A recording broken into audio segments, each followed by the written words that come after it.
Hello friends, welcome to my YouTube channel. आज के इस वीडियो में आपको सीबीएसई क्लास 10 के एनसीईआरटी सॉल्यूशंस को बताने वाला हूं। आज मैं आपको ट्रिग्नोमेट्री चैप्टर 8 के एक्सरसाइज 8.1 का क्वेश्चन नंबर 7 से लेकर 11 तक बताने वाला हूं। इसके पिछले क्लास में मैंने आपको क्वेश्चन नंबर 1 से लेकर क्वेश्चन नंबर 6 तक आपको सॉल्यूशन करके दिया था। आज के इस वीडियो में आपको 7 से लेकर 11 तक का सॉल्यूशन देने वाला हूँ। तो चलिए वीडियो को बिना देर किए स्टार्ट करते हैं। तो चलिए क्वेश्चन नंबर 7 को स्टार्ट करते हैं। यहाँ पर आपको क्वेश्चन पूछा गया है कि इफ cot थीटा बराबर 7/8 है, इवेल्युएट करना आपको बताना। क्वेश्चन नंबर 1 में 1 plus sine theta into 1 minus sine theta over 1 plus cos theta into 1 minus cos theta, इसका वैल्यू फाइंड करना है। तो आपको डेटा क्या दिया हुआ है? डेटा में आपको देखिए cot थीटा इक्वल टू 7/8 दिया हुआ है। cot आपका किसका अपोजिट है? cot आपका tan का अपोजिट है। tan बराबर क्या होता है? tan थीटा बराबर P बाई बी होता है। तो cot थीटा बराबर क्या हो जाएगा? cot थीटा बराबर B बाई P हो जाएगा। तो यहाँ पर आपको वैल्यू दिया हुआ है। वैल्यू मतलब यहाँ पर tan थीटा बराबर 7/8 दिया हुआ है। तो मतलब आपको B दिया हुआ है और P दिया हुआ है। तो आपको क्या फाइंड करना है? H फाइंड करना है। तो यहाँ पर साइड में आपको फाइंड कर देता हूँ। जैसे देखिए राइट एंगल ट्रायंगल पहले बना देते हैं। इसको नेमिंग भी कर सकते हैं। यहाँ पर एंगल ABC लिख सकते हैं। यहाँ पर आपको क्या दिया? बेस दिया हो। बेस कितना है? 7 है। और परपेंडिकुलर कितना है? 8 है। क्या नहीं है? H नहीं है। तो आपको H फाइंड करना है। तो H फाइंड करने के लिए क्या होगा? Under root P² plus B²। तो P में कितना दिया हुआ? 8 का स्क्वायर प्लस, और B में आपका दिया हुआ 7 का स्क्वायर अंडर रूट, और 8 का स्क्वायर कितना आएगा? 64 प्लस 7 का स्क्वायर कितना आएगा? 49। दोनों को ऐड कर दीजिए। 13 का 3 और 10 11। मतलब यहाँ पर आपका एज का वैल्यू अंडर रूट 113 आया। लेकिन 113 को रूट से बाहर निकाल नहीं सकते, इसको यहाँ पर ऐसा ही रहने दीजिए। अब आपको क्या करना है? अब आपको देखिए यहाँ पर आपको एज फाइंड हो गया। अब आपको देखिए इसमें क्या क्वेश्चन नंबर 1 में आपको फाइंड करना है 1 plus sine theta over 1 minus sine theta over 1 plus cos theta और 1 माइनस कॉस थीटा। तो इसमें देखिए इसमें साइन और कॉस दिया हुआ है। तो आपको साइन और कॉस का वैल्यू पहले आपको वैल्यू फाइंड करना होगा। तो देखिए साइन थीटा बराबर क्या होता है? साइन थीटा बराबर आपका होता है P बाई H होता है। तो P कितना दिया हुआ है? P आपका यहाँ पर आ गया है 8, और H जो आया है वो आपका अंडर रूट 113 आया। तो यहाँ पर साइन थीटा का वैल्यू फाइंड हो गया।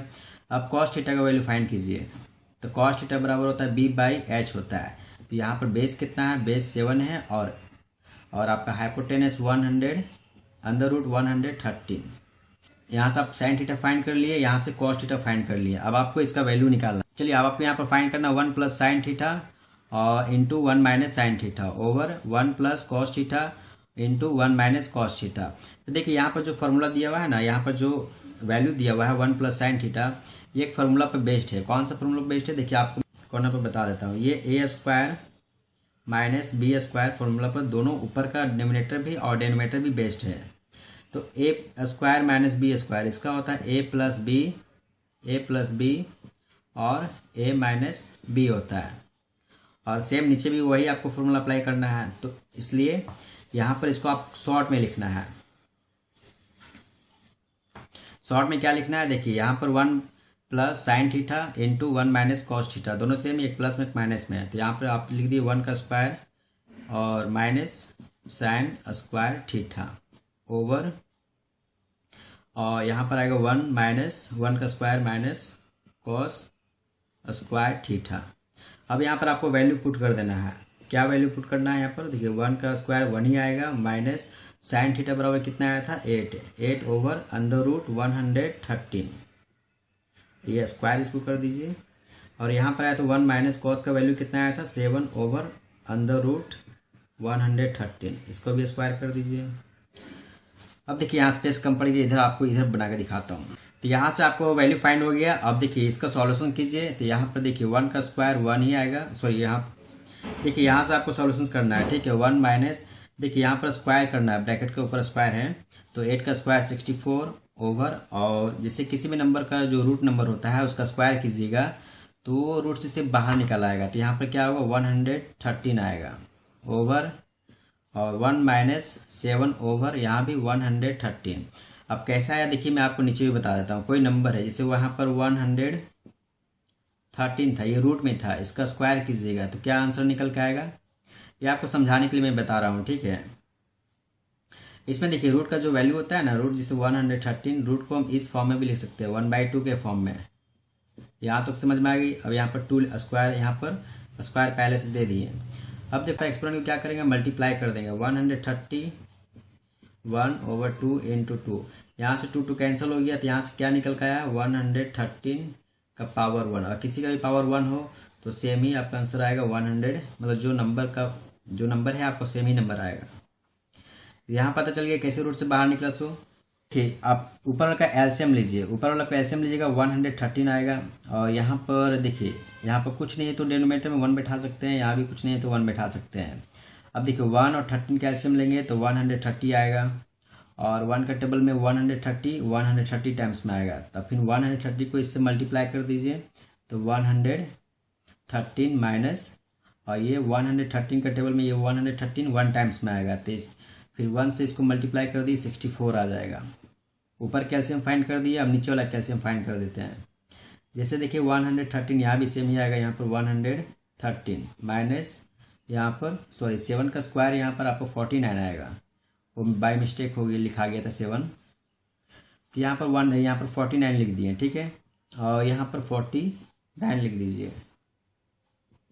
अब ऊपर में माइनस कीजिए, और यहाँ पर माइनस कीजिए तो आपको कितना आएगा 9 और 10 6 4, मतलब 49/113, और नीचे माइनस कीजिए तो कितना आएगा आपका 64/113। देखिए ये दोनों डिवाइड के फॉर्म में है, 149/113/64/113, ये दोनों 113 कैंसिल हो गया, तो यहाँ से क्या निकल का आया 49/64। यहाँ से आपका आंसर निकल गया, मतलब पहला इक्वेशन का आंसर निकला है। पहला जो क्वेश्चन नंबर 1 का जो क्वेश्चन पूछा गया था उसी का आंसर फाइंड किए हैं हम। अब आपको दूसरे क्वेश्चन के बारे में बताता हूँ। अब देखिए सेकंड क्वेश्चन में आपको कॉट स्क्वायर थीटा पूछा गया है, तो यहाँ पर आपको सबसे पहले कॉट का वैल्यू फाइंड करना है। कॉट थीटा बराबर क्या होता है, b/p होता है। तो कॉट थीटा का वैल्यू दिया हुआ, जाहिर सी बात है 7/8 दिया हुआ है, तो इसका स्क्वायर कर दीजिए। Cot square theta equal to 7/8 का होल स्क्वायर कर दीजिए, तो क्या निकल का आएगा 49/64। तो सेकंड का भी वैल्यू फाइंड हो गया। अब चलते हैं क्वेश्चन नंबर 8 की ओर चलते हैं। तो चलिए दोस्तों, अब क्वेश्चन नंबर 8 को शुरू करते हैं। यहाँ पर आपको दिया हुआ if 3 cot a बराबर 4, check whether 1 minus tan square a over 1 plus tan square a equal to cos square a minus sin square a। तो यहाँ पर जो इसका वैल्यू निकल के आएगा, क्या वो इसका वैल्यू के बराबर होगा। आपको यहाँ फाइंड करना है कि देखना है आपको कि क्या LHS साइड और RHS साइड दोनों का वैल्यू सेम आ रहा है कि नहीं आ रहा है, आपको यही फाइंड करना है। तो यहाँ पर आपको डेटा क्या दिया हुआ, डेटा आपको 3 cot a इक्वल टू 4। तो यहाँ से क्या निकल के आएगा, यहाँ से cot a इक्वल टू 4/3। अब cot थीटा बराबर क्या होता है, b/p होता है, मतलब आपको b का वैल्यू दिया हुआ है और p का वैल्यू दिया हुआ है। तो यहाँ से आपको h का वैल्यू नहीं है, आपको h का वैल्यू फाइंड करना है। तो आपको राइट एंगल पहले ट्राइंगल बनाते हैं। तो यहाँ पर आपको लिख दीजिए, यहाँ पर ABC, यहाँ पर लिख दिए ABC। और देखिए बेस कितना दिया हुआ आपको, बेस आपको 4 दिया हुआ और परपेंडिकुलर आपको 3 दिया हुआ। क्या नहीं दिया हुआ, h नहीं दिया हुआ, तो आपको h फाइंड करना है। तो h फाइंड करने के लिए आपको under root p square plus b square लिखेंगे। तो यहाँ से आपको p कितना दिया हुआ, p 3 दिया हुआ, 3 का स्क्वायर प्लस बेस 4 है, 4 का स्क्वायर। तो यहाँ से 9 प्लस 16 और ऐड कीजिएगा तो आपका आएगा 25, और ये रूट से बाहर निकल के कितना आएगा 5 आएगा। तो यहाँ से आपको h का वैल्यू फाइंड हो गया 5। अब आपको क्या निकालना है, देखिए पहले आपको देखो क्या क्या फाइंड करना है, tan फाइंड करना है, tan a फाइंड करना है, cos a फाइंड करना है और sin a फाइंड करना है। तो पहले आपको डेटा को निकाल देते हैं टोटल। जैसे tan a फाइंड करना है तो tan थीटा बराबर क्या होता है, p/b होता है। तो इसमें परपेंडिकुलर कौन है, ये BC है, तो यहाँ पर लिखेंगे BC ओवर AB। अब बेस में क्या हो गया AB। तो यहाँ पर BC में क्या है आपका दिया हुआ, BC में आपका 3 है और AB में आपका 4 है। तो tan a का वैल्यू आपका आ गया 3/4। अब क्या फाइंड करना है, cos a फाइंड करना है। cos a इक्वल टू, तो cos बराबर होता है b बाई h होता है, तो b आपको कौन है, बेस, मतलब ab ओवर ac। तो ab में क्या है 4 है, और हाइपोटेनस में क्या है, मतलब ये आपका h आपको कितना निकल का है 5, तो यहाँ पर 5 लिख दीजिए। cos a का भी वैल्यू फाइंड हो गया। अब आपको sin a का वैल्यू फाइंड करना है। तो sin a बराबर क्या होता है p बाई h। तो आपका पेंडिकुलर कौन है, BC है, BC ओवर, और हाइपोटेनस तो जानते ही आपका AC दिया हुआ है। तो यहाँ से BC कितना है, BC आपका 3 है, और हाइपोटेनस आपका कितना हो गया 5। तो यहाँ से sin a का भी वैल्यू फाइंड हो गया। अब आपको क्या फाइंड करना है, देखिए बताते हैं। खैर यहाँ पर स्पेस कम पड़ जाएगा, इसको आप स्क्रीनशॉट ले लीजिए, और मैं इसको इरेज कर रहा हूँ। देखिए यहाँ पर आपको ये आपका LHS हो गया, LHS, और ये आपका RHS, मतलब आपको इक्वल के इधर LHS साइड होता है, इक्वल के उधर राइट हैंड साइड होता है। तो शॉर्ट फॉर्म में लिखते हैं LHS लिखते हैं, और इधर RHS लिखते हैं, मतलब लेफ्ट हैंड साइड और राइट हैंड साइड। तो इसी को शॉर्ट में लिखा जाता है LHS और RHS लिखा जाता है। तो पहले LHS का वैल्यू फाइंड कीजिए। LHS साइड में क्या है, 1 minus tan square a over 1 plus tan square a। तो tan a का वैल्यू कितना आया था 3, सॉरी अभी रुक जाइए, 1 माइनस 3 ओवर 4 का स्क्वायर, और यहाँ पर 1 प्लस यहाँ पर भी 3 ओवर 4 का होल स्क्वायर। वैल्यू को पुट कर दिए। अब यहाँ सॉल्यूशन इसको कीजिए। तो 1 माइनस यहाँ से निकल के आएगा 9 ओवर 16, और नीचे में क्या निकलेगा, नीचे में 1 प्लस 9 ओवर 16, दोनों सेम ही आएगा। अब देखिए इसका एलसीएम लीजिएगा, एलसीएम फाइंड कीजिएगा, तो 16 माइनस 9 ओवर 16 आएगा। अब नीचे वाला का एलसीएम फाइंड कीजिएगा, तो 16 प्लस 9 ओवर 16 आएगा। अब दोनों इसमें से माइनस कीजिए 9 को, तो कितना आएगा यहाँ पर 7 ओवर 16, और यहाँ प्लस कीजिएगा तो आएगा 25 ओवर 16। तो 16 कैंसिल हो गया, तो यहाँ से निकल का आया 7 ओवर 25। तो यहाँ देखिए यहाँ से आपको 1 minus tan square a over 1 plus tan square है, इसको सॉल्व किए तो क्या निकल का है आपका 7 ओवर 25 निकल का है। अब आपको RHS साइड का फाइंड करना है। देखिए LHS साइड में सॉल्व किए थे तो क्या निकल के आया था 7 ओवर 25। अब RHS साइड का सॉल्व करेंगे, ठीक है। तो RHS साइड में क्या दिया हुआ, cos square a minus sin square a दिया हुआ। तो cos का वैल्यू कितना आया था 4 ओवर 5 का होल स्क्वायर माइनस, और sin का वैल्यू कितना आया था 3 ओवर 5 का होल स्क्वायर। तो इसका स्क्वायर कीजिएगा तो 16 ओवर 25 आएगा, माइनस, और इसका स्क्वायर कीजिएगा तो 9 ओवर 25। अब इसका एलसीएम लीजिएगा, फाइंड कीजिएगा, तो 25 यहाँ पर 16, क्योंकि 25 के टेबल में 25 वन टाइम में आएगा, तो इसलिए इसको 1 से मल्टीप्लाई करें तो 16 ही आएगा। यहाँ पर भी सेम आपको 9 ही आएगा, और यहाँ 16 में से 9 को माइनस करेंगे तो क्या आएगा 7 ओवर 25। तो देखिए यहाँ भी LHS साइड भी क्या आ गया आपका 7 ओवर 25। तो ये आपको चेक करना था, मतलब प्रूव करना था। यहाँ पर लिख देते हैं प्रूव्ड। तो इसमें क्वेश्चन में आपको चेक करने के लिए बोला था, मैंने आपको चेक करके दिखा दिया कि दोनों साइड भी LHS साइड भी और RHS साइड भी दोनों साइड सेम आएगा आंसर। अब चलिए क्वेश्चन नंबर 9 की ओर चलते हैं। चलिए दोस्तों अब क्वेश्चन नंबर 9 को सॉल्व करते हैं। यहाँ पर क्वेश्चन में आपको दिया गया इन ट्राइंगल ABC, एक ट्राइंगल है ABC ट्राइंगल है, मतलब एक राइट एंगल ट्राइंगल है। यहाँ पर A B और C, यहाँ एक राइट एंगल ट्राइंगल, ठीक है। राइट कहाँ पर है, B पर है, तो यहाँ पर देखिए राइट एंगल B पर बना दिया। और इफ tan A, तो यहाँ पर क्या दिया हुआ आपको, इसमें आपको दो वैल्यू फाइंड करना है, क्वेश्चन नंबर 1 और क्वेश्चन नंबर 2 का वैल्यू फाइंड करना है। तो पहले इसको देखिए, राइट एंगल ट्राइंगल में आपको PBH दिया हुआ है कि नहीं, क्या क्या दिया हुआ डेटा वो आपको देखिए। तो यहाँ पर आपको दिया हुआ tan A बराबर 1 ओवर √3 दिया हुआ। तो tan बराबर क्या होता है, tan बराबर P बाई B होता है। इसका मतलब आपको P दिया हुआ है और B दिया हुआ है, मतलब परपेंडिकुलर 1 दिया हुआ है और बेस आपका √3 दिया हुआ है। तो यहाँ पर आपको P और B दिया हुआ है, आपको क्या फाइंड करना है, H फाइंड करना है। तो H फाइंड करने के लिए under root P square plus B square. तो P में क्या है 1 का स्क्वायर प्लस अंडर रूट 3 का होल स्क्वायर। तो यहाँ से फाइंड कीजिएगा तो 1 का स्क्वायर 1 प्लस √3 का स्क्वायर 3 निकल के आएगा।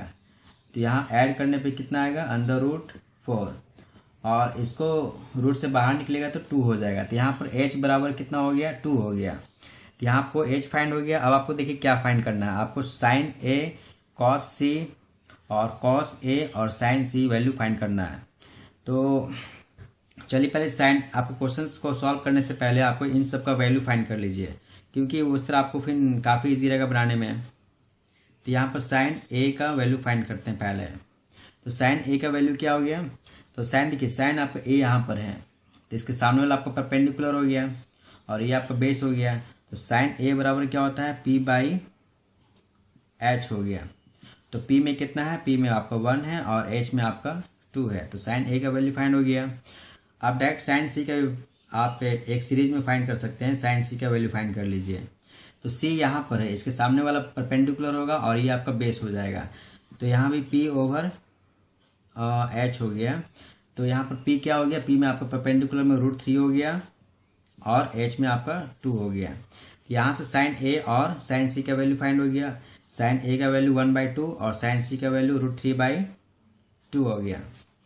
अब आपको क्या फाइंड करना है, कॉस a का वैल्यू फाइंड करना है। तो कॉस a इक्वल टू, तो कॉस बराबर होता है b/h होता है। तो इसमें बेस कौन है, देखिए कॉस a यहाँ पर है तो a के सामने वाला जो साइड होगा वो परपेंडिकुलर, ये आपका बेस हो गया। तो बेस में आपका √3 ओवर और h में आपका 2 हो गया। तो कॉस a का वैल्यू √3/2 हो गया। अब क्या निकालना है, कॉस c का वैल्यू फाइंड करना है। तो कॉस c का वैल्यू फाइंड करने के लिए क्या होता है, वहाँ पर भी b/h ही लिखते हैं, लेकिन यहाँ पर एंगल चेंज हो जाता है। एंगल देखिए साइन मतलब कॉस c यहाँ पर है तो ये आपका ये बेस हो गया और ये आपका c के सामने वाला परपेंडिकुलर। तो बेस में क्या है, बेस में आपका 1 है और h में आपका 2। कॉस c का भी वैल्यू फाइंड हो गया, 1/2 हो गया। अब देखिए क्वेश्चन नंबर 1 में पूछा गया sine a into cos c plus cos a into sine c का वैल्यू निकालना है। तो इसके लिए देखिए आपको इसको इरेज करता हूँ। यहाँ से सारा आपको डेटा हो गया कंप्लीट। अब देखिए 1 में क्या फाइंड करना है आपको, साइन a कॉस c। यहाँ देखिए आपको सबको वैल्यू फाइंड कर दिए, वो ठीक रहेगा। अब यहाँ से उठा के वहाँ पर पुट कर दीजिएगा, अच्छा रहेगा। कॉस a और साइन c। तो देखिए साइन a का वैल्यू कितना आया था 1/2 इंटू कॉस c का वैल्यू कितना आया था, कॉस c का वैल्यू भी 1/2 आया था प्लस अब कॉस a का वैल्यू कितना आया है, कॉस a का वैल्यू आया है √3/2 और साइन c का वैल्यू कितना है, साइन c का वैल्यू भी √3/2। यहाँ से मल्टीप्लाई कीजिएगा तो 1/4 निकल के आएगा और प्लस यहाँ से मल्टीप्लाई कीजिएगा तो √3 नहीं, मतलब यहाँ पर रूट से बाहर निकल आएगा। √3 इंटू √3 करेंगे तो ये 3 जो है रूट से बाहर निकल आएगा, सिर्फ 3 निकल के आएगा। तो 3 यहाँ पर लिख देंगे और 2 2 जा 4। अब इसका एलसीएम फाइंड कीजिएगा तो 4 यहाँ पर लिखेंगे डिनोमिनेटर में और यहाँ 4 का टेबल में ये 4 1 टाइम में आएगा तो इसको 1 से मल्टीप्लाई करेंगे तो 1 प्लस ये 4 का टेबल में 4 1 टाइम में तो इसको 1 से करेंगे तो यहाँ पर 3 आएगा। अब इसको ऐड कीजिएगा तो 4/4 आएगा। अब 4 कैंसिल हो जाएगा तो यहाँ से क्या निकल कर आंसर आया 1। तो क्वेश्चन नंबर 1 का आपका आंसर फाइंड कर लिए। अब क्वेश्चन नंबर 2 का आंसर फाइंड करना है। तो यहाँ पर क्या आपका cos a cos c minus sine a sine c। तो कॉस a का वैल्यू इसमें कितना है √3/2 इंटू और कॉस c का वैल्यू कितना है 1/2 माइनस साइन a का वैल्यू आपका 1/2 और इंटू और साइन c का वैल्यू है √3/2। तो यहाँ देखिए यहाँ से मल्टीप्लाई कीजिएगा तो √3/4 आएगा, दोनों को मल्टीप्लाई करने पर माइनस यहाँ भी मल्टीप्लाई कीजिएगा तो √3/4 आएगा।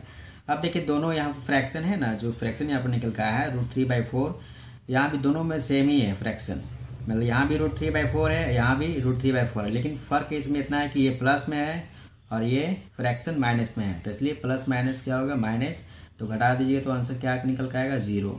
तो यहाँ से आपको क्वेश्चन नंबर 9 भी कंप्लीट हो गया। आप क्वेश्चन नंबर 10 की ओर चलते हैं। तो चलिए दोस्तों आप क्वेश्चन नंबर 10 का सॉल्यूशंस करके दिखाते हैं। ठीक है, यहाँ पर ट्राइंगल दिया हुआ है, इन ट्राइंगल PQR एक ट्राइंगल, पहले सबसे पहले एक ट्राइंगल बना देते हैं। यहाँ पर PQ और यहाँ पर R, ये आपका राइट एंगल यहाँ पर दिया हुआ है, राइट एंगल एट Q पर एक राइट एंगल है। अब आपको डेटा क्या क्या दिया हुआ है, डेटा में आपको दिया हुआ P R plus Q are बराबर 25 सेंटीमीटर। तो यहाँ पर जो पी आर है ना, ये लाइन और ये लाइन दोनों को ऐड करने पर वो 25 सेंटीमीटर बनेगा। अब आपको क्या दिया हुआ है, पी क्यू दिया हुआ है, पी क्यू कितना दिया हुआ 5 सेंटीमीटर, मतलब पी क्यू आपको बेस, मतलब ये बेस दिया हुआ है 5 सेंटीमीटर। इसमें डेटा क्या नहीं दिया हुआ है, आपको बेस दिया हुआ है, पी नहीं दिया हुआ है, एच भी नहीं दिया हुआ है। तो आपको ये पी और एच फाइंड करना है। तो कैसे फाइंड करेंगे, देखिए यहाँ पर आपको जो डेटा दिया हुआ है वहाँ पर देखिए पी आर है, क्यू आर को इधर राइट हैंड साइड में ले जाइए तो क्या होगा 25 माइनस क्यू आर निकल के आएगा। तो यहाँ पर पी आर का वैल्यू फाइंड हो गया 25 माइनस क्यू आर। अब देखिए यहाँ पर पाइथागोरस थ्योरम को यहाँ पर अप्लाई कीजिए। तो पाइथागोरस थ्योरम क्या होता है, H square equal to P square plus B square होता है। एच में क्या है, एच में आपका पी आर है, तो यहाँ लिखेंगे पी आर का होल स्क्वायर, और पी में क्या है, पी में आपका क्यू आर है, तो यहाँ पर लिखेंगे क्यू आर का होल स्क्वायर प्लस बेस में क्या है, बेस में आपका पी क्यू है, तो पी क्यू का होल स्क्वायर। अब देखिए पी आर बराबर कितना है 25 माइनस क्यू आर का होल स्क्वायर, और क्यू आर में क्या है, क्यू आर में आपका कुछ नहीं है तो आपको क्यू आर को वही लिख दीजिए, क्यू आर का स्क्वायर, उसका वैल्यू नहीं दिया हुआ था, और पी क्यू में आपका 5 है तो 5 का होल स्क्वायर लिख दीजिए। अब इसका ए माइनस बी का होल स्क्वायर में तोड़िएगा तो क्या निकल के आएगा 25 का whole square plus Q R का whole square minus 2 into 25 into Q R equal to, और यहाँ क्यू आर का होल स्क्वायर प्लस 25। यहाँ से ये निकल के आया सोल्यूशन इक्वेशन से। अब देखिए यहाँ पर 25 का स्क्वायर क्या निकल के आएगा 625 प्लस क्यू आर है, तो क्यू आर का स्क्वायर वही सेम ही रहेगा, और माइनस यहाँ मल्टीप्लाई कीजिएगा तो आपका आएगा 50 क्यू आर। यहाँ भी क्यू आर का स्क्वायर प्लस 25। अब देखिए यहाँ भी क्यू आर का स्क्वायर है, या इधर भी एल एच एस साइड में भी क्यू आर का स्क्वायर है, आर एच एस साइड में भी क्यू आर का स्क्वायर है, दोनों प्लस में है। यदि दोनों को यदि लेफ्ट हैंड साइड या राइट हैंड साइड में ले जाएंगे तो साइन चेंज हो जाएगा, यहाँ प्लस में है तो इसको इधर ले जाएंगे तो माइनस में हो जाएगा, और ये प्लस में और वो माइनस में हो जाएगा, तो दोनों क्या होगा कैंसिल हो जाएगा। तो इसलिए यहाँ पर यहीं पर कैंसिल कर दीजिए, तो यहाँ से क्या बच कर निकलेगा 225 माइनस, तो यहाँ से आपका 625 माइनस 50 का 50 क्यू आर बराबर 25। अब इसको राइट हैंड साइड में ले जाएगा तो वो प्लस में चेंज हो जाएगा, तो इसको इधर करेंगे तो माइनस में हो जाएगा, तो यहाँ क्या आएगा 50 क्यू आर, तो 50 क्यू आर बराबर, तो 25 को माइनस कर दिए तो 600, और यहाँ पर क्यू आर बराबर 600 ओवर 50 आएगा, और 0 0 कैंसिल, और 5 से कैंसिल कीजिएगा तो क्या निकल के आएगा 12। तो यहाँ से क्यू आर आपको निकल के आया है, तो क्यू आर का वैल्यू यहाँ पर मतलब पी निकल के आया है, कितना निकल के आया है 12। तो यहाँ से आपका पी फाइंड हो गया, पी कितना है 12 सेंटीमीटर, और आपको क्या फाइंड करना है, एच फाइंड करना है। एच में क्या था, एच में आपका पी आर था, तो पी आर बराबर 25 माइनस क्यू आर, क्योंकि एच में आपका पी आर है ना, तो पी आर आपको कितना दिया हुआ, पी आर आपको 25 माइनस क्यू आर दिया हुआ है, तो 25 माइनस क्यू आर कितना है 12, तो 12 लिख दीजिए। तो यहाँ से क्या निकल के आएगा 13 सेंटीमीटर। तो यहाँ से वैल्यू सब सारा फाइंड हो गया, यहाँ से 13 सेंटीमीटर निकल के आएगा। पी भी आपका 12 सेंटीमीटर, एच आपका 13 सेंटीमीटर, और बी आपका 5 सेंटीमीटर हो गया। अब आपको क्या फाइंड करना है, साइन पी, कॉस पी और टैन पी का वैल्यू फाइंड करना है। अब क्या फाइंड करना है, आपको साइन पी का वैल्यू फाइंड करना है, और साइन थीटा बराबर क्या होता है पी बाई एच होता है, तो इसमें परपेंडिकुलर कितना है 12 और हाइपोटेनस कितना है 13, तो साइन पी का वैल्यू आएगा 12 ओवर 13, पहला हो गया। और आपको सेकंड में कॉस पी का वैल्यू फाइंड करना है, तो कॉस बराबर बी बाई एच होता है, बेस में कितना है 5, तो 5 लिखेंगे, और यहाँ पर एच में क्या है 13 लिख देंगे। उसके बाद आपको टैन पी का वैल्यू फाइंड करना है, टैन बराबर क्या होगा पी बाई बी होगा, तो परपेंडिकुलर में आपका 12 हो गया और बेस में आपका 5, तो यहाँ से साइन पी का वैल्यू हो गया 12 ओवर 13, और कॉस पी का वैल्यू हो गया 5 ओवर 13, और टैन पी का वैल्यू 12 ओवर 5 है। अब क्वेश्चन नंबर 11 की ओर चलते हैं। 11 में आपको ट्रू फॉल्स दिया हुआ है, ठीक है। अब ट्रू फॉल्स भी देखिए, ट्रू फॉल्स को आप डायरेक्ट नहीं बना सकते हैं, उसके लिए आपको सॉल्यूशन करके चेक करना होता है। तो चलिए क्वेश्चन नंबर 11 को सॉल्व करते हैं। तो चलिए दोस्तों, आप क्वेश्चन नंबर 11 के बारे में आपको बताता हूँ। यहाँ पर क्वेश्चन नंबर 11 में आपको ट्रू फॉल्स दिया हुआ है, ठीक है। State whether the following are true और फॉल्स और जस्टिफाई योर आंसर। यहाँ पर आपको ट्रू फॉल्स बताना है, ठीक है। क्वेश्चन दिया हुआ है, ये ट्रू होगा या फॉल्स होगा, ठीक है। पहला क्वेश्चन नंबर 1 में आपको क्या दिया हुआ, the value of 10a is always less than 1। तो क्या 10a का वैल्यू जो है वो हमेशा 1 से कम होगा? तो आपको यहाँ पर आपको चेक करना होगा, ठीक है, कि यार ट्रू है या फॉल्स है। तो देखिए यहाँ पर एक पाइथागोरस ट्रिपलेट ले लीजिए, ठीक है। यहाँ पर लिख देते हैं पाइथागोरस। तो देखिए पाइथागोरस ट्रिपलेट ले लीजिए, कोई भी ले लीजिए ट्रिपलेट, जिसे आप हम ले लेते हैं 3, 4, 5। ये पाइथागोरस ट्रिपलेट है। कैसे ट्रिपलेट है देखिए, यहाँ पर ये आपका एक बना के दिखा देता हूँ। ये आपका P, B और H हो गया। तो ठीक है, जो बड़ा यहाँ वैल्यू दिया हुआ आपका H हो जाएगा। यहाँ पर आप 3P लिख सकते हैं, यहाँ पर 3 यहाँ लिखिए, चाहे 4 यहाँ लिख दीजिए, चाहे फिर 4 यहाँ लिख दीजिए, 3 यहाँ लिख दीजिए। तो आपको देखिए यहाँ पर H² बराबर P² प्लस B² होता है। तो H में क्या है, H में आपको 5 है, 5 का स्क्वायर बराबर P में क्या है, P में 3 है, 3 का स्क्वायर प्लस 4 का स्क्वायर। तो यहाँ से 25 बराबर और यहाँ पर 9 प्लस 16। यहाँ पर इसको ऐड कीजिएगा, दोनों बराबर हो जाएगा। तो यहाँ से आपको देखिए, यहाँ पर आपको पाइथागोरस ट्रिपलेट यहाँ पर प्रूव करने के लिए लिखे आपको बताए थे कि H² बराबर होता है किसके, P² प्लस B² के। मतलब दोनों का स्क्वायर को ऐड कीजिएगा तो वो H² के बराबर होगा। यहाँ पर प्रूव करके दिखा दिए कि दोनों यहाँ पर बराबर है। अब देखिए यहाँ पर आपको क्या दिया हुआ है, यहाँ पर आपको पूछा गया है कि tan A का जो वैल्यू है, जिसे यहाँ पर A लिख देते हैं, B और C। तो tan बराबर क्या होता है, P/B होता है। तो P में कितना है, 3 ओवर और B में आपको 4। इसको डिवाइड करेंगे तो क्या निकल के आएगा, 0.75, मतलब 0.75 निकल के यहाँ पर आएगा। अब देखिए यहाँ पर आपको 3 को P बनाए थे, अब 3 को क्या कर दिए, 3 को आप बेस बना दीजिए, 3 लिख दीजिए और 4 यहाँ लिख दीजिए। तो यहाँ तो 1 से कम है यहाँ पर tan A का वैल्यू। तो यहाँ पर ठीक है, यहाँ पर ये एक अप्लाई हो गया। अब दूसरा में क्या है कि अब आपको 4 को परपेंडिकुलर बनाना है और 3 को बेस बनाना है। तब क्या निकल के आएगा, देखिए 4/3। यहाँ पर डिवाइड कीजिएगा तो यहाँ पर निकल के आपका आएगा 1.3, मतलब 3 निकलते चला आएगा। तो देखिए ये 1 से ज़्यादा है, ठीक है। यहाँ पर जो ये है ये 1 से कम था, 0.75। लेकिन यहाँ पर जो वैल्यू निकला है ये आपका 1 से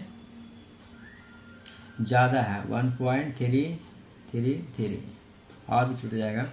तो यहाँ पर देखिए, यहाँ पर इस कंडीशन में क्या हुआ, इस कंडीशन में आपका जो वैल्यू आया था यहाँ पर tan A का, वो 1 से कम आया था। लेकिन यहाँ पर तो आपको चेंज कीजिएगा, जब यहाँ पर एक कंफर्म नहीं, जिसमें दिया हुआ नहीं था कि बेस आपको 3 लेना है, 4 लेना है या 3 लेना है, तो आपको दोनों चेंज करिए। तो हाइपोटेनस सेम वही रहेगा, आपको 5 रहेगा। लेकिन यहाँ पर बेस आपको चेंज करना है, देखना है। पहले 3 लेके देखेंगे तो यहाँ ठीक है 1 से कम आएगा। आप परपेंडिकुलर यदि 4 लेंगे तो देखिए यहाँ पर 1 से ज़्यादा आ गया। तो यहाँ पर ये कह नहीं सकते हैं कि हमेशा tan का वैल्यू 1 से कम ही आएगा, या 1 से ज़्यादा भी हो सकता है। देखिए यहाँ पर ज़्यादा आ गया, तो इसलिए यहाँ पर क्या हो गया, पहले नंबर में आपका फॉल्स हो गया। अब देखिए पहला आपको बता दिया, पहला आपको फॉल्स होगा, मैंने आपको प्रूव करके भी दिखा दिया। अब सेकंड में देखिए sec A के बारे में पूछा है। तो sec A बराबर कितना दिया, 12/5 for some value of angle A। तो देखिए यहाँ पर sec A बराबर 12/5 हो सकता है, मतलब एंगल, मतलब some value of angle A। यहाँ पर भी देखिए, यहाँ पर एक ड्रॉ कर देते हैं, यहाँ पर A, B और C। तो यहाँ पर sec बराबर क्या होता है, sec बराबर H/B होता है, क्योंकि ये sec cos का अपोजिट होता है, इन्वर्स होता है। तो यहाँ पर बेस में आपको दिया हुआ 5 और H में दिया हुआ है 12। तो यहाँ से क्या फाइंड करना है, P फाइंड करना है। तो P फाइंड करने के लिए तो देखिए P² बराबर H² माइनस B²। तो H में क्या है आपका, H में 12 का है, 12 का स्क्वायर माइनस 5 का स्क्वायर। तो यहाँ पर देखिए पाइथागोरस ट्रिपलेट को फॉलो कर रहा है, ठीक है। आपको निकाल के दिखा देता हूँ, 144 माइनस 25 5। अब स्क्वायर को राइट हैंड साइड में ले जाइए तो ये रूट में कन्वर्ट हो जाएगा। 144 में से 25 को माइनस कीजिएगा तो क्या आएगा 9, और यहाँ पर 100 अंडर रूट 119 आया। तो देखिए एक पाइथागोरस ट्रिपलेट को फॉलो कर रहा है ये, तो इसलिए यहाँ पर सम वैल्यू, यहाँ पर जो क्वेश्चन पूछा गया सेक ए बराबर 12/5 for some value of angle A, तो यहाँ पर आपको ट्रू हो जाएगा क्योंकि ये पाइथागोरस थ्योरम को फॉलो कर रहा है। तो यहाँ पर सेकंड में क्या हो जाएगा आपका ट्रू हो जाएगा। अब आपको थर्ड बताता हूँ। थर्ड में क्या है, थर्ड में आपका cos A is the abbreviation used for cos second of angle A. तो देखिए cos A है जो cos सेकेंड का शॉर्ट फॉर्म है, तो आपको यही बताना है। तो देखिए आपको सबको शॉर्ट फॉर्म बता देता हूँ। देखिए हम लोग साइन में एक्चुअली साइन को लिखते हैं साइन, तो साइन से साइन का शॉर्ट फॉर्म क्या होता है, सिर्फ साइन होता है। अब कॉस का देखिए फुल पूरा कंप्लीट फॉर्म होता है कोसाइन, तो शॉर्ट में हम लोग क्या लिखते हैं कॉस। और टेन का फुल फॉर्म होता है टोटल टेंजेंट, तो टेंजेंट होता है, ठीक है। तो टेन का कंप्लीट रूप क्या होता है, टेंजेंट होता है। तो टेंजेंट को शॉर्ट फॉर्म में क्या लिखते हैं, सिर्फ टेन लिखते हैं। अब देखिए यहाँ पर कोसिकेंट, तो कोसिकेंट का शॉर्ट फॉर्म में क्या होता है, कॉसेक होता है। तो ये कोसिकेंट का शॉर्ट फॉर्म क्या होता है, कोसेक। और सीकेंट, सीकेंट को शॉर्ट में क्या लिखते हैं, सेक लिखते हैं। और कोटेंजेंट, कोटेंजेंट को शॉर्ट में क्या लिखते हैं, कॉट लिखते हैं। तो यहाँ देखिए, यहाँ मैंने आपको सबका साइन का शॉर्ट फॉर्म देखिए, साइन का फुल फॉर्म ये होता है, सब सारा फुल फॉर्म ये होता है, आपको शॉर्ट फॉर्म लिख के दिखा दिया, ठीक है। देखो ए साइन का होता है साइन, और कोसाइन का होता है कॉस, शॉर्ट में लिखते हैं। टेंजेंट का शॉर्ट में लिखते हैं टेन, और कोसिकेंट का शॉर्ट में लिखते हैं कॉसेक, और सेकेंड का शॉर्ट में लिखते हैं सेक, और कोटेंजेंट का शॉर्ट में लिखते हैं कॉट। तो आपसे देखिए आप यहाँ कॉस ए का शॉर्ट है, किसका एब्रिविएशन है, कॉस, तो कॉस है कोसाइन का। यहाँ पर दिया क्या है, कॉस सेकेंड दिया हुआ है, तो इसलिए यहाँ पर क्या हो गया, ये जो क्वेश्चन पूछा गया ये फॉल्स हो गया। यहाँ पर आप इसको स्क्रीनशॉट ले लीजिए। अब क्वेश्चन नंबर 4 में देखिए, cot A is the product of cot and A. तो जैसे यहाँ पर आपको कॉट दिया हुआ है, तो कॉट जो ए दिया हुआ है वो कॉट और ए को मल्टीप्लाई करने पर बना है। तो ऐसा नहीं है, क्योंकि देखिए कॉट ए है ना, वो एंगल को रिप्रेजेंट करता है, जिसे ये एंगल को बताता है। अब देखिए एंगल को इसमें cot A into cot A लिखेंगे, तो यहाँ पर तो ये तो एंगल को डिनोट कर रहा है, तो यहाँ पर क्यों नहीं हो सकता, ये आपको फॉल्स हो गया। क्यों फॉल्स हो गया, क्योंकि देखिए यहाँ पर जो ए है वो आपको एंगल को दिखाता है, तो इसलिए यहाँ पर कॉट का फिर कॉट का वैल्यू क्या होगा, यहाँ पर कॉट ए का ना पूछा है वैल्यू, तो यहाँ पर कॉट ए आपका क्या है, कॉट और ए का प्रोडक्ट नहीं है, क्योंकि यहाँ जो कॉट ए है वो आपको एंगल को डिनोट करने के लिए कॉट ए, तो इसलिए यहाँ पर इसका क्या हो गया, यहाँ क्वेश्चन नंबर 4 का फॉल्स हो जाएगा। तो यहाँ पर क्वेश्चन नंबर 5 में देखिए साइन थीटा बराबर 4/3 दिया हुआ है और फॉर सम एंगल थीटा। तो यहाँ पर देखिए साइन का जो वैल्यू है यहाँ पर जो दिया हुआ है साइन थीटा बराबर 4/3। तो यहाँ देखिए 4 को है ना 3 से डिवाइड कीजिए तो क्या निकल के आएगा 1.33, मतलब आगे चलता जाएगा 3 ही आएगा। तो यहाँ पर 1 जिसे इसको डिवाइड करने पर कितना आया 1. यहाँ लाइन ब्रैकेट का यूज किया क्योंकि देखो यहाँ पर 3 रिपीट हो रही थी, इसलिए यहाँ पर लाइन ब्रैकेट दे सकते हैं। तो यहाँ से साइन थीटा का वैल्यू क्या निकल के आया, साइन थीटा का वैल्यू आपका निकल के आया 1.3 आया, जो क्या है 1 से बड़ा है।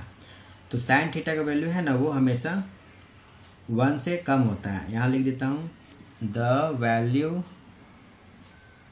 Of sine theta is always less than 1। तो यहाँ पर जो साइन का वैल्यू होता है वो हमेशा 1 से कम होता है, लेकिन यहाँ पर क्या हुआ इस कंडीशन में 1 से बड़ा हो गया, तो इसलिए ये आपका भी ये जो क्वेश्चन नंबर 5 है ये भी आपका फॉल्स हो जाएगा। तो दोस्तों मैंने आपको एक्सरसाइज 8.1 का सारा सॉल्यूशन मैंने आपको बता दिया, और यदि इसका आप क्वेश्चन नंबर 1 से लेकर क्वेश्चन नंबर 6 का सॉल्यूशन चाहते हैं तो मैं आपको वीडियो के डिस्क्रिप्शन में मैं इसका लिंक दे दूंगा, आप वहां से क्लिक करके जाकर देख सकते हैं यदि क्वेश्चन नंबर 1 से लेकर 6 में कोई डाउट हो तो। और मैं इसके बाद आपको एक्सरसाइज 8.2 का सॉल्यूशंस करके देने वाला हूं। तो यदि आपको मेरा ये वीडियो पसंद आया तो चैनल को लाइक और सब्सक्राइब जरूर कर दें, और यदि आप इस चैनल पर नए हैं तो चैनल को सब्सक्राइब करना और बेल आइकन को दबाना ना भूलें, ताकि मैं आपको हेल्प करता रहूं और आप ही के सपोर्ट से मेरा चैनल आगे ग्रो करता रहेगा। तो वीडियो को अंत तक देखने के लिए धन्यवाद। मिलते हैं अगले वीडियो में।